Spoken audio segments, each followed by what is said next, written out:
बहुत इंपॉर्टेंट है exam point of view से कि सेपियर हाइपोथेसिस, यहाँ से एक क्वेश्चन 1 नंबर का स्किनर से या सेपियर हाइपोथेसिस से जरूर आएगा। इनके हिसाब से, इस हाइपोथेसिस के हिसाब से ये है कि भाषा से विचारों पर प्रभाव पड़ता है। मतलब लैंग्वेज या तो इन्फ्लुएंस करती है या बिल्कुल तय ही कर देती है हमारे विचारों को। तो ये भाषा से विचारों पर प्रभाव, प्याजी जी क्या कहते हैं, विचारों से भाषा पर प्रभाव। तो आप इन दोनों में कंफ्यूज मत होइएगा। तो अब स्किनर जी को देख लेते हैं। स्किनर बोलते हैं कि a child imitates copy the language of its surrounding. मतलब जो चाइल्ड है वो क्या करेगा, अनुकरण करेगा, मतलब नकल करेगा। जो भी वो देखेगा उसकी नकल करेगा। अगर मम्मी तोतला के बोलेंगी तो बच्चा भी तोतला के बोलना स्टार्ट कर देता है। इसीलिए बोलते हैं कि बच्चों के सामने नाटक, झगड़ा, तोतलापन ये सब नहीं करने चाहिए। उससे बच्चों के मानसिक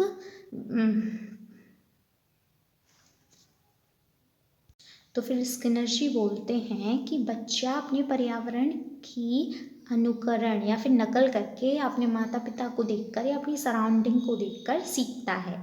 इन्होंने बुक को वर्बल बिहेवियर बोला है। बुक को किसके अंदर लिया है, वर्बल बिहेवियर के अंदर। तो नेक्स्ट देख लेते हैं हम लोग। अब है स्टीफन क्रेशन। अब स्टीफन क्रेशन भी बहुत इंपॉर्टेंट है। इनसे भी एक क्वेश्चन आपको देखने मिल जाएगा और 1 नंबर भी मिल सकता है, आपको ज़्यादा भी हो सकता है। तो स्टीफन क्रेशन बोलते हैं जैसे आप पहली भाषा, फर्स्ट लैंग्वेज को जैसे ही आप एक्वायर करते हैं, अगर सुइटेबल इन्वायरमेंट मिले तो वैसे ही आप अपनी सेकंड लैंग्वेज को भी उस ही रेशियो में, उस ही मजबूती के साथ एक्वायर कर सकते हैं, अगर आपको इन्वायरमेंट सुटेबल मिलता है तो। स्टीफन क्रेशन के 5 हाइपोथेसिस। स्टीफन क्रेशन के हाइपोथेसिस बहुत इंपॉर्टेंट है, यहाँ से 1 या 2 नंबर जरूर मिलेगा आपको, इसलिए इसको ध्यान से देखिएगा। आई थिंक सो आप इसका नाम भी याद कर लीजिए। स्टीफन क्रेशन के 5 हाइपोथेसिस, 5 हाइपोथेसिस, 5 परिकल्पनाएं दी हैं स्टीफन क्रेशन ने। फर्स्ट क्या है, फर्स्ट है language acquisition learning hypothesis. Acquisition learning hypothesis. Second है मॉनिटर हाइपोथेसिस। तो जो मॉनिटर हाइपोथेसिस होती है वो क्या होता है कि रेगुलेटर होता है माइंड में, बट ओवर कंट्रोल नहीं करें, फिर आप अंडर कॉन्फिडेंट हो जाएंगे। मतलब आप अपने मॉनिटर को काम करने दें, उसको ओवर कंट्रोल नहीं करें, नहीं तो आपका जो कॉन्फिडेंस है वो लो होता जाएगा। समझ रहे हैं आप।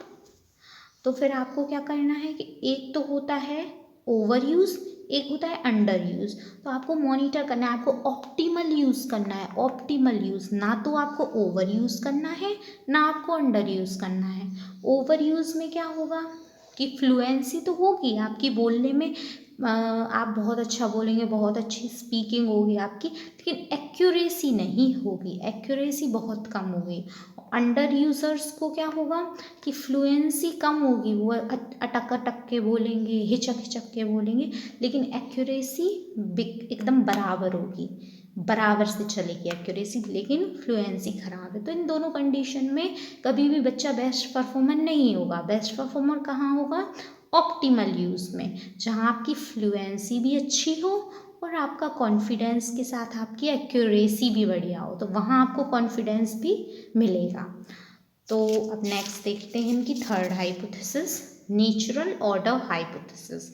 नेचुरली सुनने से सबकॉन्शियसली हम ग्रामर भी सीख लेते हैं। जब हम किसी चीज़ को नेचुरली सुनते हैं तो हमको पता है कि अच्छा सेंटेंस का ऑर्डर ऐसा होना चाहिए कि सब्जेक्ट, वर्ब, फिर ऑब्जेक्ट। तो हमको समझ में आया ना थोड़ा ग्रामर, जब हमने सुना, इंग्लिश को सुना, किसी से कोई बोल रहा है तो नेचुरली हमने उसको एक्वायर कर लिया।